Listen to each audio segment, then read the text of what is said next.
Dünya Uygur Kongresi Başkanı Dolkun İsa, Cuma günü Tokyo'da yaptığı açıklamada Japonya'nın Çin'in Doğu Türkistan'daki insan hakları ihlallerini durdurmak için boş bir söz vermekten fazlasını yapmasının gerektiğini söyledi.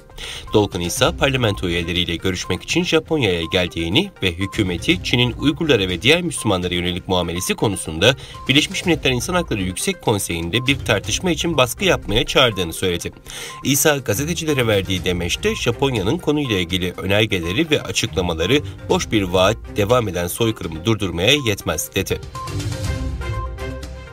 Cenevre'deki Birleşmiş Milletler İnsan Hakları Konseyi'nin 51. oturumunda Çin rejiminin Doğu Türkistan'dan getirdiği baskı ve etkisi altındaki Uygurlar, bölgedeki insan hakları konuları hakkında Çin propagandası yapmaya zorlandı. Pekin hükümeti tarafından Cenevre'deki Birleşmiş Milletler İnsan Hakları Konseyi'nin 51. oturumunda Doğu Türkistan temsilcisi olarak tanıştırılan sözde Xinjiang Hükümeti Halk Kongresi Daimi Komitesi üyesi Şevket Emin başta olmak üzere bazı sözde Uygur tanıklar rejimin bölgede yaşayan Uygur Türkleri üzerindeki sistematik soykırımı örtbas etmek için yalan ifade vermeye mecbur edilerek Çin Komünist Partisi'ne övgüde bulunmaya, Birleşmiş Milletler İnsan Hakları Komitesi'ne iltifatlar ederek Doğu Türkistan'la ilgili yeni raporun yanlış bulgular içerdiğini ve aksine bölgede insan haklarının Çin yasalarıyla korunduğunu iddia ederek savunmaya geçti. İşgalci Çin, Gulca, Urumçi, Turfan, Kumul ve diğer birçok bölgede yaklaşık 2 aydır keyfi karantina uygulayarak Uygur Türklerini acımasızca açlığa mahkum ediyor. Gulca ve diğer bölgelerde 12 kişinin açlıktan öldüğü, bazılarının intihar ederek canına kıydığı teyit edilmişti.